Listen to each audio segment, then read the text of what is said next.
Is this the best Cowboys defense we've seen over the last 25 years? All that and more in this episode of the Locked On Cowboys podcast. You are Locked On Cowboys, your Locked daily Dallas Cowboys podcast. Part of the Locked On Podcast Network, your team every day. Locked on Cowboys. Locked on Cowboys. Welcome back to the Locked On Cowboys podcast, part of the Locked On Podcast Network, your team every day. We'd like to thank you for making us your first listen of the day. We are free and available on all platforms. I am Marcus Mosher. You can follow me on Twitter at Marcus_Mosher. He is Landon McCool. Check him out on Twitter at McCoolBCB. Landon, how you doing today, sir? Doing good. Excited to talk about the All-22. It was certainly a fun watch, especially on the defensive side. But it was something else watching that Rams 49ers game last night and seeing exactly what happens when your interior offensive line kind of falls apart right in front of you. It was eye-opening. Yeah, we're gonna have some list of talks about this Rams team that the Cowboys will be playing here in Week 5. But let's get to the L22 from this week. I want to talk about the defense, Landon. You said something interesting to me about this Cowboys defense after you got done watching the tape.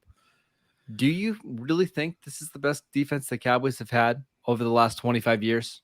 I'm trying to think of a defense that was better. You know, I mean, the thing is that I don't know that I can't remember the last time, you know, where we watched a Cowboys game where the offensive game plan, the offensive coordinator clearly put his fear of the Dallas Cowboys defense into the game plan, right? Like they were terrified to let Carson Wentz have any attempts, you know, more than a handful down the field. They basically were trying to throw, wide receiver screens. They're trying to run the ball on the outside. They were basically trying to run away from Micah Parsons in this pass rush throughout the whole game. And I just think that, you know, I was looking at the group overall and again, how this opposing offense kind of designed their game plan in reaction to how basically scared they were of this defense. And it's like, you've got playmakers on, you know, you've got multiple elite players on this defense. You've got a whole bunch of good to very good players spread all throughout all the different levels and even sub levels of this defense. I mean, I don't know if this is like such a huge statement because I don't know that the Cowboys have had a bunch of fantastic defenses over the last 25 years. But to me, like this is consistently down to down basis. You look at the roster. I think this is the most talented squad they've had since the Super Bowl level defenses they had back in the late 90s, mid 90s. Yeah. So you're not wrong. When I watch these games, I almost feel better when their defense is on the field rather than when their offense is on the field. Like there were certainly situations in this game where the Cowboys just had bad field position. They were starting with the ball at the 9-yard line. And it's like, okay, offense, just get some yards so you can punt and get back, let the defense get back on the field and handle it.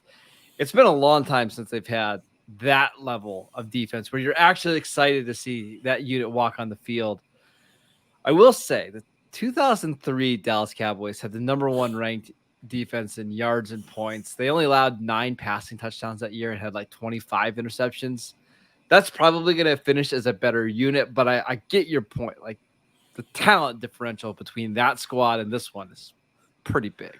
I would argue that unit, even though it may end up with better numbers, it was very reliant on like 5 superstars, right? Like 5 very, very good players, probably 2 superstars, right? They didn't have a lot of depth. It was a lot of, hey, Roy Williams, Darren Woodson, go make a bunch of plays in the secondary. Linebackers, go make every tackle. But yeah, they didn't have the depth that this team does.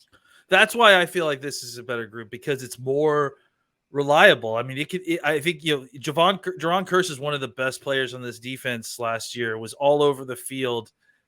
I mean, not that we're not going to be thrilled to have him back, but like they didn't miss a beat without him. Like they were able to sub in Israel Makamu, and he was able to take that spot and roll with it. They just have depth everywhere. They've got very good players, like I said, on every single level that can, you know, take the reins if one of your better players is off the field.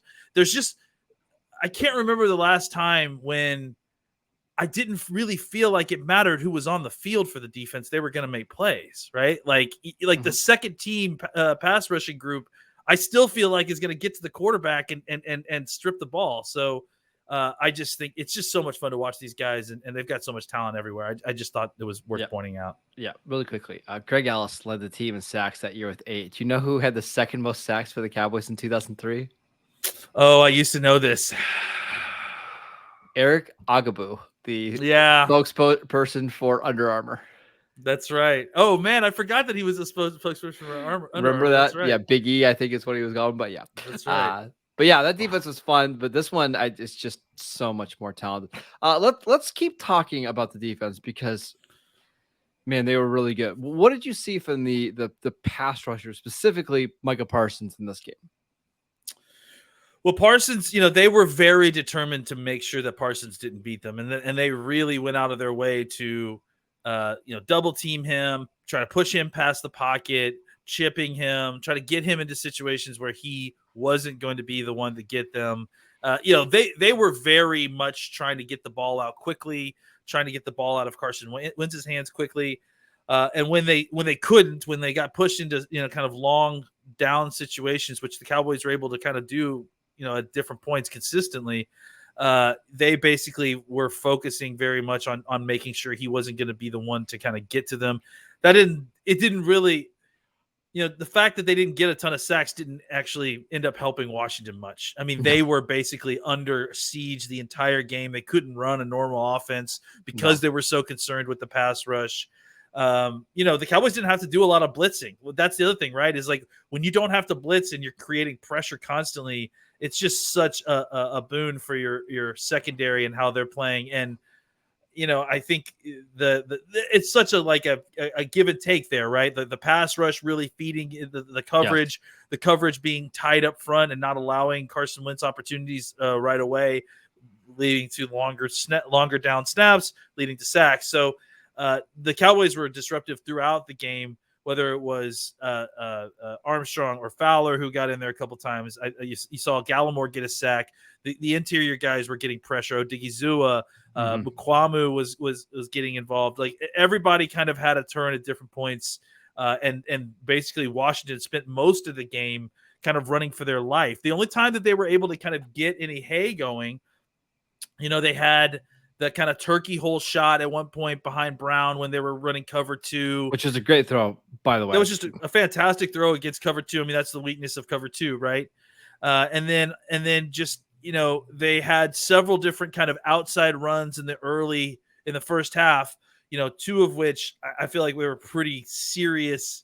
Going back and looking, I thought, it was just like a bad level of contain. There was pretty serious holding going on at least one or 2 of those, one of which Donovan Wilson. Well, one play. I mean, look, we'll say we won the game and we didn't get a lot of penalties called, but I mean, again, just another terribly called game by the referees. They missed 2 false starts that were, one of which was so blatant, like everyone, including the announcers, mentioned it. But anyways, there was one play where they tried to get outside and a tight end just basically came up to Donovan Wilson and grabbed him and then hip tossed him back behind the line of scrimmage. And they didn't call it, which is crazy because it was the point of attack block. So I just think that there was certainly some hay to be made for the Washington offense on the outside, but it wasn't quite even as successful as it appeared at times because on at least 2 of those 3 big runs, they had some pretty serious missed holding calls, which is why I don't think they were able to kind of constantly replicate it throughout the game.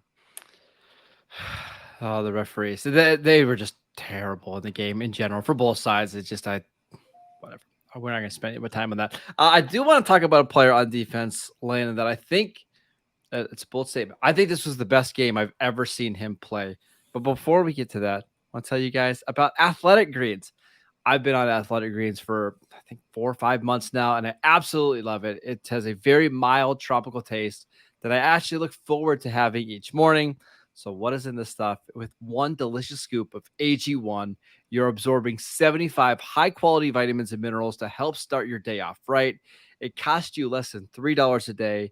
You're investing in your health, and it's cheaper than the cold brew habit that you have. At least that I know I have. In fact, it's actually cheaper than just buying all the different supplements yourself. Right now, it's time to reclaim your health and arm your immune system with convenient daily nutrition, especially as we head into flu and cold season. It's just one scoop and a cup of water every day. That's it. No need for a million different pills and supplements to look out for your health. To make it easy, Athletic Greens is going to give you a free 1-year supply of immune supporting vitamin D and 5 free travel packs with your first purchase. All you have to do is visit athleticgreens.com/NFL network. Again, that is athleticgreens.com/NFL network to take ownership over your health and pick up the ultimate daily nutritional insurance. All right, I want to talk about Donovan Wilson. This was, I think, the most complete game I've seen him play. He played really well against the Giants in week 3, but he had a couple penalties and missed tackles that, kind of tainted the performance a little bit. Not in this one. I thought he was absolutely incredible. What did you think about Dono? Yeah, I mean, just everywhere, and just kind of making all kinds of different plays too. That's the thing that was so impressive. I mean, you saw him. I think I put a link into a video in our DM at one point where he is filling a hole and he's ducking under the offensive lineman's block, getting into the backfield and making a tackle for loss. Next thing you're seeing him as a deep safety, getting to the sideline and breaking up a pass, where he almost got an interception, honestly.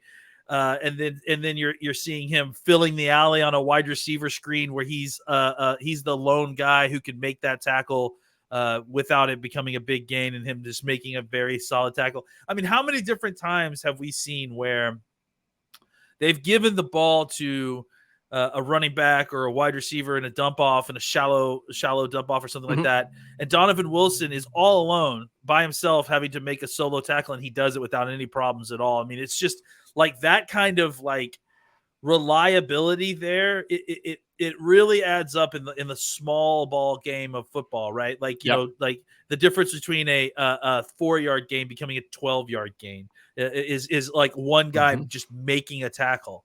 And that's where Donovan Wilson's really improved his game a lot. And kind of, he's always been a high variance player, right? Yep. And as we've started to see him get a little bit more experience, a little bit more opportunity, you're starting to see, and this is what you hope, right? With these high variance players, they start raising that floor, right? So it's not, so the highs are still the highs, but the lows aren't as pronounced. They aren't as obvious. They aren't happening as often. So that's where I feel like we're seeing Donovan Wilson start to develop to a player of a higher tier than where he is now, where he's able to continue to make the big plays that you need, continue to make the solid, difficult plays where he's isolated alone in space with the ball carrier, while also kind of cutting back and eliminating some of those mistakes, penalties, missed tackles, that sort of thing.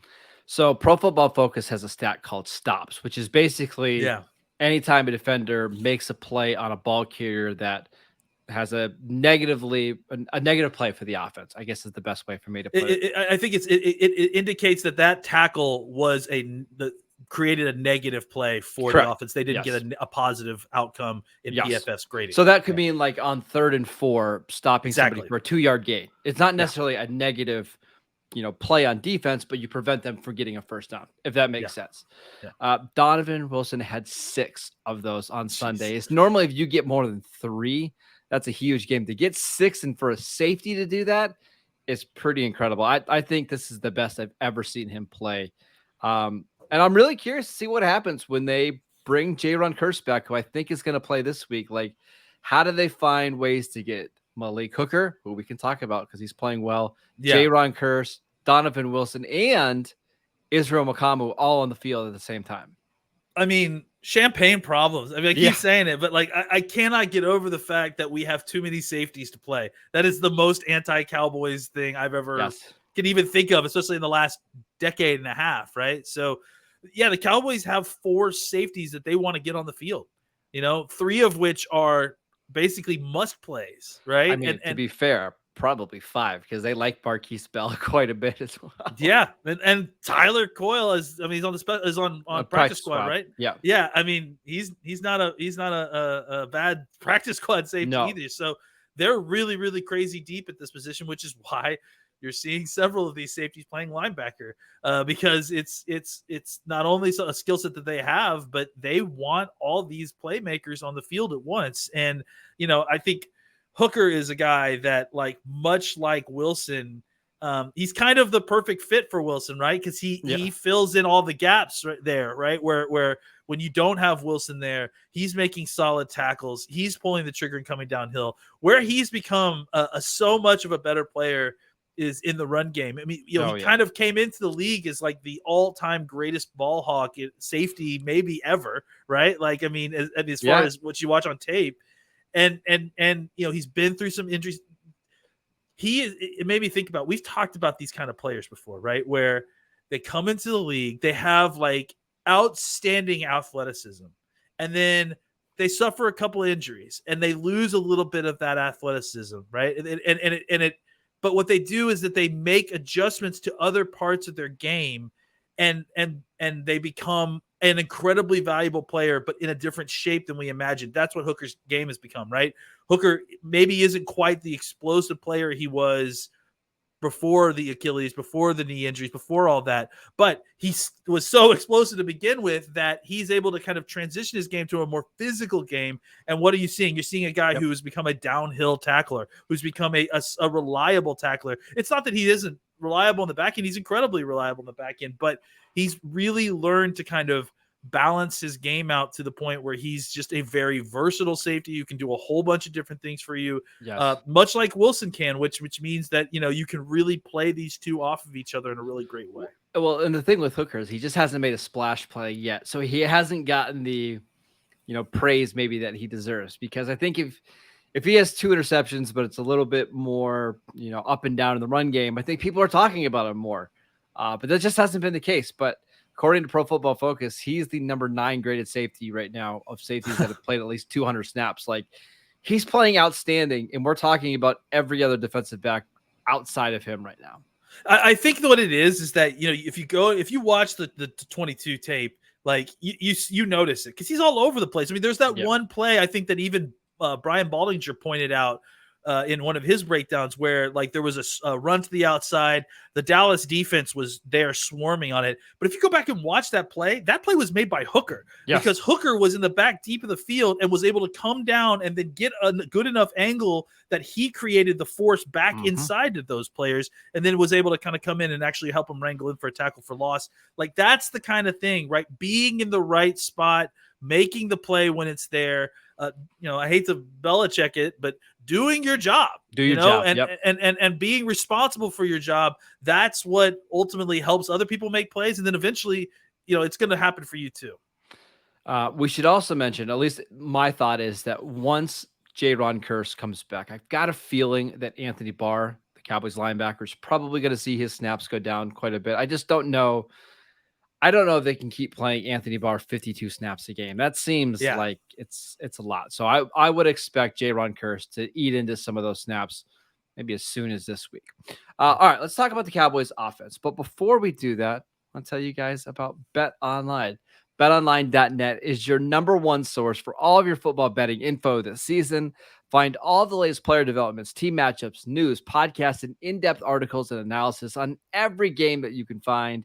And as always, BetOnline remains your continued source for all of your sports wagering information with live betting and up-to-the-minute scores for every single sport out there. It is the fastest and easiest way to check in on all of your favorite games and events, including NFL, NBA, MLB, MMA, boxing, and golf. Head to betonline.net or use your mobile device to learn more. BetOnline, where the game starts. Real quick, before we get into the offense, I want to recommend everybody, if they get a chance to go back and watch the game, I think it's kind of near the beginning of the second half, if I'm not mistaken. There's a play where Sam Williams tackles the running back with a tight end. And if you haven't seen that, you got to make sure you go back and see it, where he literally is coming down the line and he throws the tight end at the running back and makes a tackle. So everyone make sure you go check that out because it is hilarious. By the way, probably Sam Williams' best game. I know he didn't have a lot of pressures in this game, but I just thought overall better against the run than we've seen. They were using him as a 3 technique a little bit. I thought he It wasn't a huge leap or anything like that. I just thought he was a little bit better than what we've seen. It's very valuable having him be able to do that. The only thing I would point out, and I put this in my notes, is that they got to be careful about, running situations where he's in there playing 3 technique, because he's just doesn't have the sand in his pants to take on double teams, and he's getting driven back. That's a terrible situation for him anyway. So they got to make sure that if they're just trying to find ways to get him on the field. Exactly. Yeah. And they just want to get him some experience, because I was thinking about this yesterday. I've got a feeling you can kind of see some of the long-term plans for the Cowboys. Like Sam Williams is probably going to replace Dante Fowler after this year. We'll see about Donovan Wilson, who's in a contract year. My guess is they're probably grooming Israel Makamu to take some more of those snaps, but they're trying to get some of those young kids, 15 to 20 snaps a game, just because when they need them, they want them to have some experience. Yeah, I think that makes sense. I mean, it's you can say a lot of things about the Cowboy, but their development plan is very clear. Yes, it seems like to me. So, all right, I want to just quickly touch on the receivers before we get to the offensive line. I thought CeeDee Lamb played a really good game. Start to finish, he was really good in this game. But we can talk about Michael Gallup, though, because that's really the story here. Him being back in the lineup just gives the Cowboys so many more options in the passing game. They can now throw the ball vertical. They've got somebody who is really good on scramble drills. He's somebody that can create penalties down the field. Still clear that Gallup's maybe not quite 100%, but he makes a big impact when he's in there. Yeah, I thought he looked great. I mean, I don't know if he's 100% or anything like that, but he had the burst that you're looking for. I mean, on that touchdown play, he was able to really burst away from that linebacker, get a lot of separation on the back end line, gave Cooper tons of room to throw that football while he was running. His ability to get up, catch the football. Yeah, I mean, again, his presence changed the shape of the offense. It just created more gravity up the field, and there's just so many different times when you go back and watch, specifically the all 22, not the end zone, but the all 22, where it just feels like the space underneath the defense has really widened. And why does that matter? Well, it matters, obviously just operational space, but go back and watch there was a stop route, like a 10 or 12 yard stop route that CeeDee ran. And if you look, the space that's created behind him, in conjunction with a linebacker who was hilariously covering Matt Farniak as he comes out of the backfield in a he was pass open route. By the way, he was wide open. The amount of space, like it makes for an easier throw for Cooper Rush. He can a lot easier get that ball over the top of the linebacker and then back down into CeeDee Lamb's hands without having to make some sort of perfectly angled toss while he's running away. It's little things like that just create more space. And then on top of that, his ability to kind of push the safeties back also provided a lot of opportunities. There were so many crossers in this game, so many where they're trying to beat cover 3. I mean, look, Washington runs a very predictable coverage scheme defense, very predictable. And the Cowboys were running a bunch of cover 3, cover 1 beaters crossing across the field. And guys are just running away because they have open space. And the guys in the defensive backfield have been stretched out to kind of compensate for Gallup getting down the field. Obviously, the 2 penalties were enormous. The catches that he made, including the touchdown, was enormous as well. But again, just like the shape and the feel of this offense is different with Gallup back in the game, and it's going to pay huge dividends for the Cowboys. All right, let's do some quick hitters, just because there's so many players to talk about, and I know we always run out of time at the end of this. But Dalton Schultz. Yeah, I mean, he didn't do a ton, but he was still useful. He was drawing coverage on that big touchdown that on the Dino route for CeeDee. Like, it was his coverage drawing that left him wide open. So I think he's still not 100%. He's working back in his health situation. I think Dalton Schultz knows that Jake Ferguson and Peyton Hendershot look really good on Monday night, and he needs to get out there, right? Like, I feel honestly, I think he's feeling some pressure. Like, hey, it's a contract year for him. It's a contract year, right? Yeah. There's contract year, and his stats have not been good through the first 4 games. Not necessarily his fault because of but it still matters, right? Because he's got to have the numbers on a contract year. It doesn't really make a difference if there's an excuse. That's why he's playing out there. He's just trying to get out there to help the team however he can. Tyler Smith. I thought it continues to improve, right? Like I thought what was really impressive is that it was a pretty clean game. I don't think he had any penalties from what I saw. Nope. He got beat a couple times, but Sweat is going to do that because Sweat's a freak, and he's like, he really will, so athletic and so bursty. He's going to put you in awkward physical positions. And I think the thing that I loved about it so much was that despite being put in those awkward positions, because that's going to happen in the NFL, Tyler Smith found a way to win, and he found a way to win without holding or tackling somebody. I think that really bodes well for his future. I don't want to say he had a bad game because it wasn't a bad game, but you're going to have rough games. And there's going to be teams that have really good opponents, and you're just going to struggle. Just don't turn it into a disaster where it's multiple penalties, multiple pressures. He gave up a couple pressures, didn't end up beating into a sack. That happens. None of it's teaching tape, but it worked. Like that's what ultimately it happens, right? Just find a way to make it work. Connor McGovern. He looked awful. I think he's still hurt. I don't think he's healthy. They need to get him off the field. And I understand that Payne and Allen are monsters. And honestly, that's all up and down my notes is that Payne and Allen were just absolutely dominant in this game. But you got to find a way to get either Peters on there or I don't know, man. To me, it's the same thing it's the same thing as Dalton Schultz, right? That's a contract year for Connor McGovern. He sees Jason Peters playing well on Monday Night Football. He knows I need to get out there and play so I can continue to get snaps. It's a high ankle sprain. You don't just come back in 2 weeks from a high ankle sprain. And then beat Jonathan Allen on a 1-on-1 pass rush situation. I mean, right? I admire him trying to tough it out and show that, hey, I'm going to play through injury. He just didn't play well. I'm hoping, as we get through the next couple of weeks, he continues to improve because we saw, in the preseason in week 1, when he's healthy, I think he's a significantly better player than what we saw last year, at least. I absolutely agree. And last Sunday. Terrence Steele, one of the best offensive tackles in football. I mean, just again, another game. He doesn't allow very many, if any, pressures. He was good, not great in the run game, but because I think that they, Washington committed to stopping the run pretty heavily.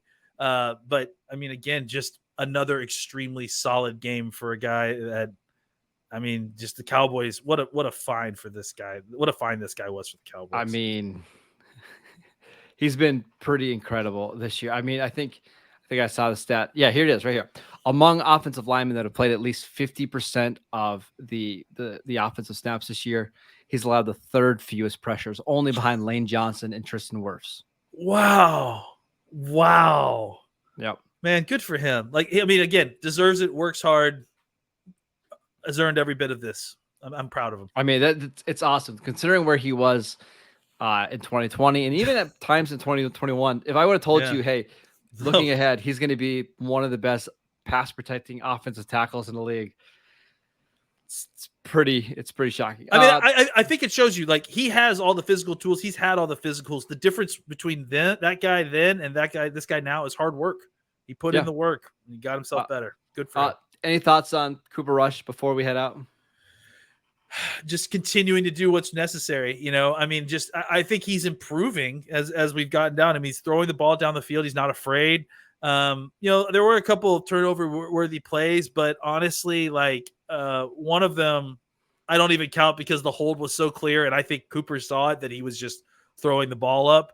And then the other one, I kind of wonder if he didn't see it too and was throwing the ball at the guys for the ref to call it. But you got to be careful. Like, I mean, Cooper, you don't have the arm strength to be throwing off your back foot, backpedaling and throw it in the middle of the field. Just don't do that. You don't need the reason I kind of think he might have seen it is because he had Dalton Schultz wide open and he already saw the penalty and he threw the ball like he was throwing the yellow flag at the guy. So, but yes, I think he's continued to improve. He's continued to take the shots when they need him to, and taking again. They're going to commit to stopping the run against the Cowboys each week. Each team is going to want the Cooper Rush to beat you. Cooper Rush has to continue to make the plays to make them pay, and he's been doing it so far every single week. And especially when Kellen Moore draws up like basically the layups, right? You have these big crossers with guys running wide open. Just make the throw. It doesn't have to be the best pass in the world. Just give guys chances to go make plays. Did that again on Sunday. So I think all in all, considering he's a backup quarterback with not a ton of experience, There's just no way that you can complain about anything that he's doing right now. All right, that is it for today's show. Thank you for making Locked On Cowboys your first listen every day. Now make your second listen the Peacock and Williamson NFL show. Brian Peacock and former NFL scout Matt Williamson give you the expert NFL analysis in less than 30 minutes. It's free and available wherever you get your podcasts, all the same places that you get the Locked On Cowboys podcast. Please go check us out on YouTube. Rate, subscribe, like us over there. Follow Landon at McCoolBCB. I am at Marcus_Mosher. We'll be back tomorrow to answer your Twitter questions. We'll see you guys then.